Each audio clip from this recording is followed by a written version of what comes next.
Bueno, como ustedes saben, a través de la arquitectura nosotros diseñamos, organizamos nuestros espacios, el lugar donde vivimos, el lugar donde trabajamos, pero ¿qué relación podría tener eso con nuestro bienestar, con nuestra sensación de felicidad o de gratitud general, para poder conversar sobre qué relación existe entre los espacios que habitamos y nuestra sensación personal de bienestar? Es que hoy día estamos con la arquitecta, fundadora y directora de Antico Estudio, Ana Antico. Muchas gracias por estar con nosotros. Gracias a ti, Paloma, por la invitación. Mira, lo primero es que probablemente muchas veces das esta explicación, y es: ¿qué tiene que ver el lugar donde estamos con nuestra felicidad? Tiene mucho que ver, y en los últimos años ha tomado un gran protagonismo porque han salido una serie de descubrimientos acerca del tema. Entonces, para explicarle un poquito a la gente qué es la neuroarquitectura, la neuroarquitectura se basa en la neurociencia para entender cómo el espacio que habitamos influye en nuestro bienestar. Influye, sí, en nuestra salud física, en nuestra salud mental también.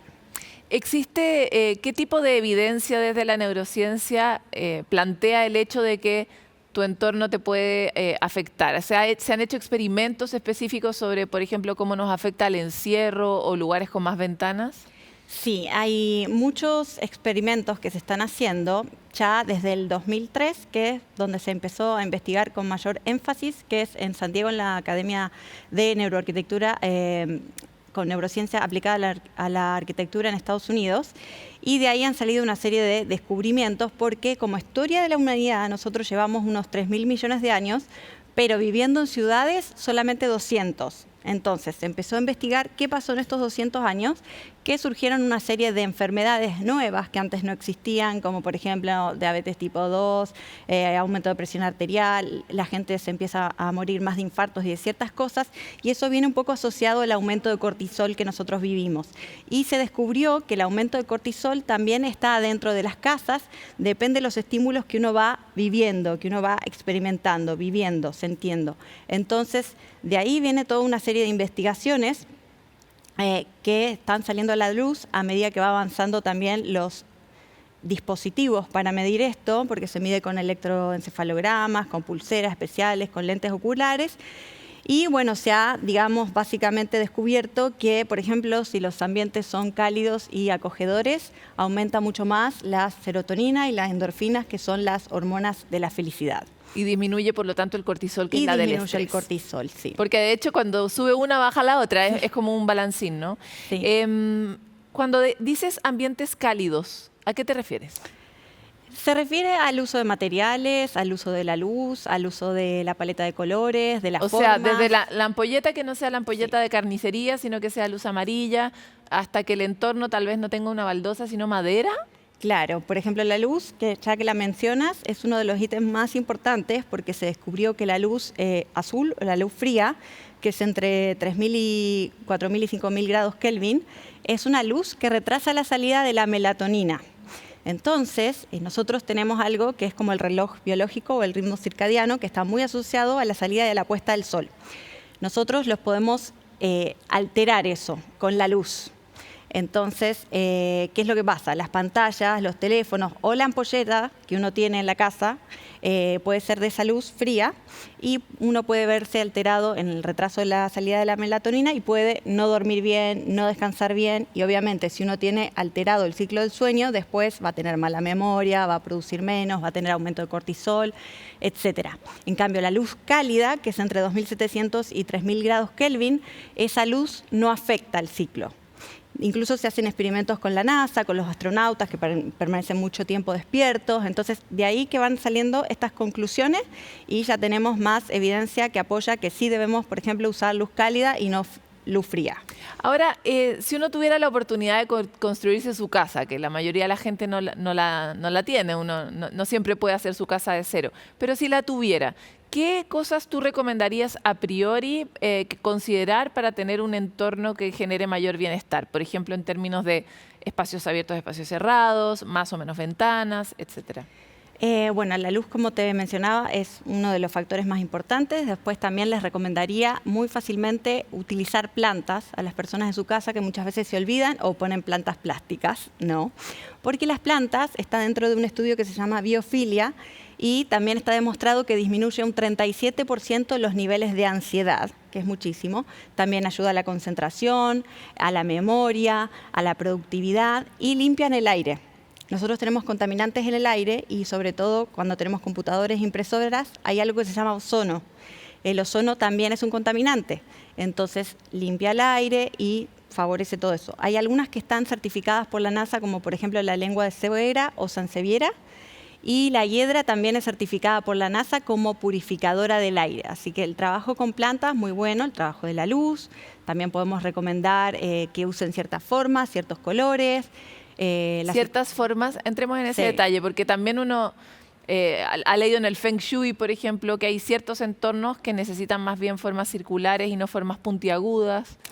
Sí, las formas muy importantes. También está demostrado que, por ejemplo, las formas muy angulosas o puntas de flecha generan como una amenaza.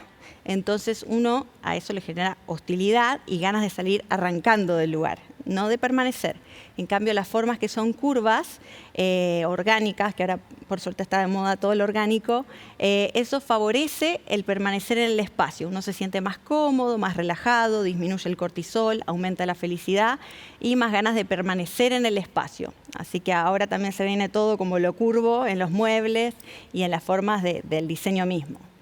Ahora, de acuerdo a las poblaciones, ¿varía la sugerencia de la neuroarquitectura pensando, por ejemplo, en niños y viejos o en, no sé, viejos como yo, digamos, también los middle viejos, no sé, la gente de mediana edad? ¿Se recomiendan distintas cosas para las distintas poblaciones?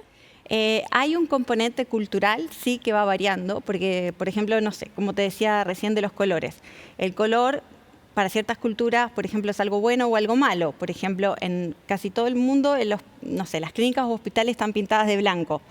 Pero si las clínicas estuvieran de otro color, ese no sería como un color malo para usar en la casa. Eso es un componente cultural que va variando de país a país y también, digamos, ciertas cosas que van variando de grandes a viejos. Por ejemplo, los niños necesitan cierto entorno.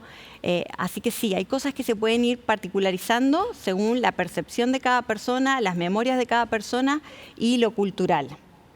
O sea que en el fondo la neuroarquitectura tampoco es una definición que es un parámetro igual para todo el mundo. Tiene todo que ver también con tu historia. Sí, algunas cosas sí, como te decía, están como parametrizadas, son como más universales. Como lo de las plantas y las formas curvas. O lo de los colores, algunos que son como más universales. ¿Qué colores también. No? Y, por ejemplo, ahora hay estudios que dicen, por ejemplo, que el rojo te abre el apetito. Y el rojo es un color que generalmente se usa en restaurantes, locales de comida rápida. Si ves, está todo como asociado como al marketing también. Y eso uno, si lo aplica en la casa, se va a sentir más alterado, no va a estar tan tranquilo. En cambio, el verde o el azul son colores de la naturaleza y sí está comprobado que te baja el ritmo cardíaco, uno se siente más relajado, también los colores tierra de la naturaleza. Y hay estudios que dicen que los colores oscuros disminuyen la comunicación entre las personas. Por ejemplo, entre los habitantes de la casa o en una oficina, los mismos colegas de la oficina, por ejemplo, no se comunicarían, no hablarían tanto entre sí. Los colores oscuros generan eso también. Mira, interesante porque empieza de los niños nunca rojo, clarísimo. Y por otro lado, claro, ambientes que repliquen de alguna forma para lo que el cerebro ha evolucionado durante mucho más tiempo, ¿no? Ese es el gran mensaje. Claro, hay que como que volver a lo inicial.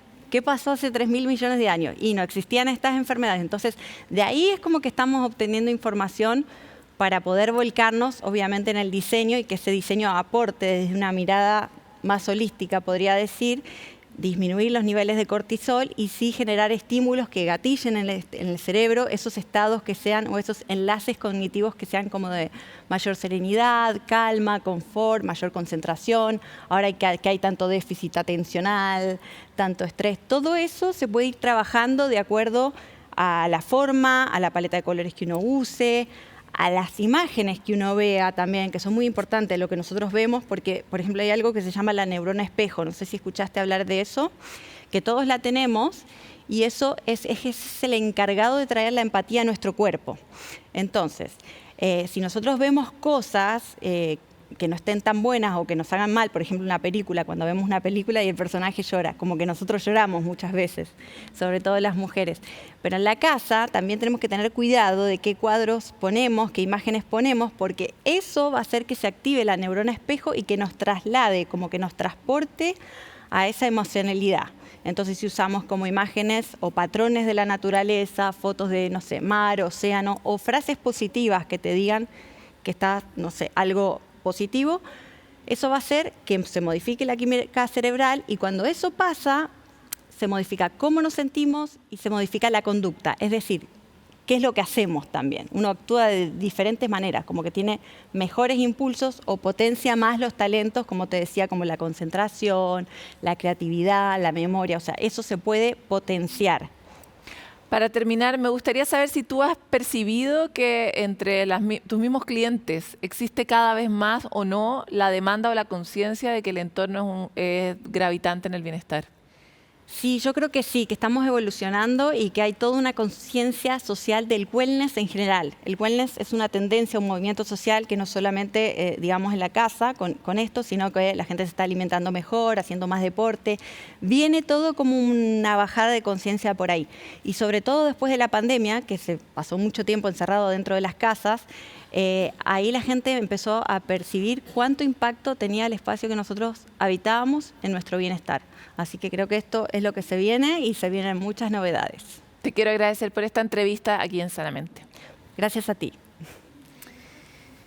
Es muy interesante cómo finalmente es una visión integral de nosotros, de nuestro interior y de nuestro exterior, lo que nos puede conducir a una sensación real de mayor bienestar o simplemente salir un poco de algunos agujeros en los que muchos de nosotros estamos.